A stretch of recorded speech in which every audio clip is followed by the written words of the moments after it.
Bharatiya Janata party अपने उस दरिंदे नेता को अभी तक निष्कासित नहीं कर पाई, तो आप लोग समझ सकते हैं कि क्या संवेदनशीलता है इनकी। अभी भी वो बीजेपी में है, उसको पार्टी से निकाला नहीं। तो इसलिए मैं अमित शाह जी से कहना चाहता हूं, अगर आपसे दिल्ली की कानून व्यवस्था नहीं चल पा रही है तो दिल्ली को बर्बाद मत कीजिए।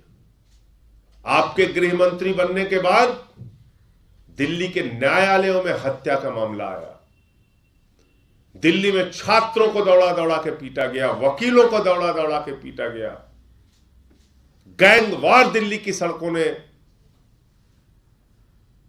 बर्दाश्त किया, देखा, गैंगवार की घटनाओं का गवाह बना दिल्ली। अगर कानून व्यवस्था संभल नहीं पा रही है, इसको छोड़ दीजिए। अमित शाह जी, अरविंद केजरीवाल जी के हाथों में दिल्ली की कानून व्यवस्था दे दीजिए, आपको ठीक करके हम दिखाएंगे कि कानून व्यवस्था कैसे सही होती है, कैसे कार्रवाई होती है अपराधियों के खिलाफ, माफियाओं के खिलाफ, बलात्कारियों के खिलाफ, हत्यारों के खिलाफ।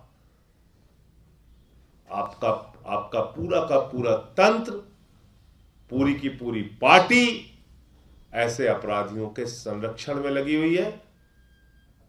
मैं यही कहना चाहता हूं कि देश के गृह मंत्री की इतनी बड़ी संवेदनहीनता कि ऐसी घटना के बावजूद कल से लेकर आज तक कई बार, दर्जनों बार फोन करने के बाद, चिट्ठी लिखने के बाद, मेल करने के बाद समय न देना इस बात को दिखाता है कि भारतीय जनता पार्टी और उनकी सरकार और उनके नेता ऐसे दरिंदों को बचाना चाहते हैं, उनके खिलाफ कोई निष्पक्ष कार्रवाई नहीं करना चाहते।